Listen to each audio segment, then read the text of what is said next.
আসসালামু আলাইকুম বন্ধুরা, আশা করি সুস্থ আছেন। বন্ধুরা, স্ক্রিনে এখন যে দৃশ্যটি আপনারা দেখতে পাচ্ছেন এটি কেবল একটি যুদ্ধক্ষেত্র নয়, বরং পাকিস্তান আফগানিস্তানের দীর্ঘদিনের সীমান্ত সংঘাত, রাজনৈতিক টানাপোড়েন এবং আন্তর্জাতিক কূটনৈতিক অন্ধকারদের বাস্তব প্রতিচ্ছবি। গত কয়েক সপ্তাহ ধরে পাকিস্তানের সীমান্তবর্তী অঞ্চলগুলোতে একের পর এক বিস্ফোরণ, গোলাগুলি এবং বিমান হামলার ঘটনায় পুরো এলাকায় এখন যুদ্ধের গন্ধ ভরে উঠেছে।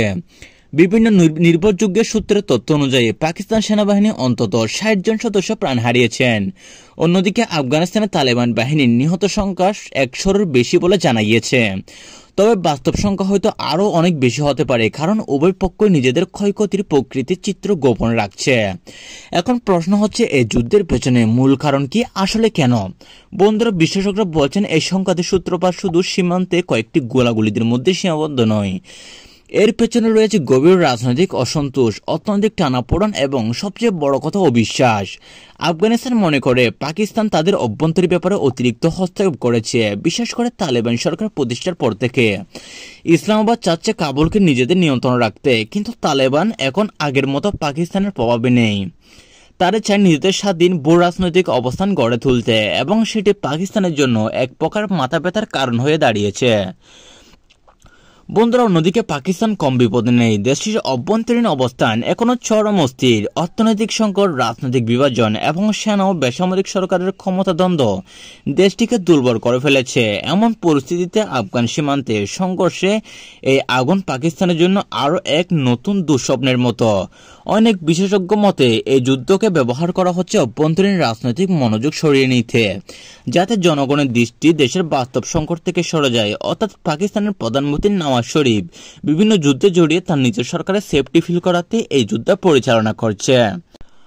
বন্ধুরা, এদিকে আন্তর্জাতিক পরিমণ্ডলে এই যুদ্ধটি নিয়ে চলতে তীব্র গোপন নড়াচড়া। যদি আমেরিকা, চীন সরাসরি এই যুদ্ধে অংশ নেয়, তবে বিভিন্ন সূত্রে জানা যাচ্ছে এই দুই দেশে গোপনে নিজেদের স্বার্থে এবং সংঘাতের প্রভাব রাখছে।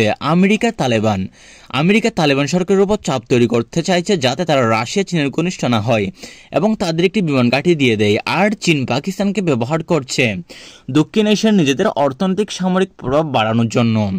বলা হচ্ছে চীনের বেল্ট অ্যান্ড রোড প্রকল্পের একটি গুরুত্বপূর্ণ করিডর পাকিস্তানের ভেতর দিয়ে যায়, যেটি যদি অস্থিতিশীল হয়ে পড়ে তাহলে পুরো চীন অর্থনৈতিক পরিকল্পনা হুমকির মুখে পড়বে। তাই চীন চায় পাকিস্তান দ্রুতই পরিস্থিতি নিয়ন্ত্রণে আনুক, এমনকি প্রয়োজনে আফগানিস্তানের ভিতর সামরিক পদক্ষেপ নিক। তবে বন্ধুরা, এই সংঘাতের ছায়া কিন্তু এখনোই থামছে না। ইরান, ভারত এবং রাশিয়া ঘটনাপ্রবাহ গভীরভাবে সংক্ষেপ করছে। ইরান চায় না আফগানিস্তানে পাকিস্তান ও আমেরিকার প্রভাব বেড়ে যাক, আবার ভারতও চায় না পাকিস্তানের যুদ্ধের মাধ্যমে আন্তর্জাতিক সহানুভূতি অর্জন করুক।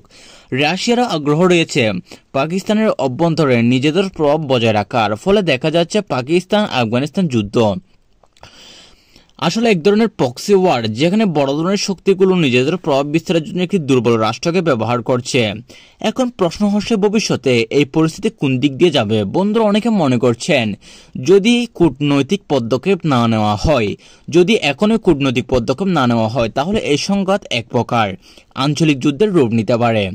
পাকিস্তানের ভেতরে বেলুচিস্তান, খাইবার পাখতুনখোয়া প্রদেশগুলোতে বিচ্ছিন্নতাবাদী আন্দোলন মাথাছাড়া দিয়ে উঠেছে। আর আফগানিস্তানের ভেতরে আইএস, কোরসান নতুন করে সক্রিয় হয়ে উঠেছে। এই দুই দিকে চাপ যদি একত্রতে বিস্ফোরিত হয়, তাহলে দক্ষিণ এশিয়ার নিরাপত্তা পরিস্থিতি পুরোপুরি বদলে যেতে পারে। এর প্রভাব পড়তে পারে বাংলাদেশের মধ্যে, অর্থাৎ দক্ষিণ এশিয়া থেকে শুরু করে পুরো এশিয়ার মধ্যে এর প্রভাব পুরোপুরি বিস্তৃত হয়ে যেতে পারে। বর্তমানে দুই দেশের আপাততভাবে যুদ্ধবিরতির চেষ্টা করছে বলে খবর রয়েছে, কিন্তু বাস্তবে সীমান্তে প্রতিদিন ছোট ছোট সংঘর্ষ ঘটেছে। জাতিসংঘ ওআইসি অর্থাৎ অর্গানাইজেশন অফ ইসলামিক কোঅপারেশন ইতিমধ্যে এই দুই দেশকে সংযম দেখানোর আহ্বান জানিয়েছে। তবে মাঠের বাস্তবতা বলছে যুদ্ধের আগুন এখনো নিভে যায়নি, বরং আরও ছড়িয়ে পড়েছে। আফগানিস্তান ইতিমধ্যে ইসলামাবাদে তাদের বিমান হামলা চালিয়েছে। এই নিয়ে চলছে বিভিন্ন বিড়ম্বনা। বন্ধুরা, এই মুহূর্তে পুরো দক্ষিণ এশিয়ায় এক অস্থির ভবিষ্যতের দিকে এগিয়ে যাচ্ছে। পাকিস্তান আফগানিস্তান যদি এই সংঘাতের আগুন থামাতে না পারে, তাহলে শুধু দুই দেশ নয়, পুরো অঞ্চলের রাজনীতি, অর্থনীতি এবং মানবিক পরিস্থিতি ভয়াবহ বিপর্যয়ে পড়বে। তাই আজকের এই দৃশ্যে কেবল যুদ্ধ নয়, বরং ভবিষ্যতের এক ভয়ঙ্কর সতর্কবার্তা যা দেখাচ্ছে আগুন একবার জ্বলছে তা শুধু সীমান্তে নয়, মানুষের হৃদয়ে ছড়িয়ে পড়ছে। বন্ধুরা, আজকের ভিডিওটা ভালো লাগলে এবং মধ্যপ্রাচ্যের খবর রাখতে আমাদের চ্যানেলটি সাবস্ক্রাইব করে রাখুন। আর কে কোথায় দেখে দেখছেন অবশ্যই কমেন্ট করে জানাবেন।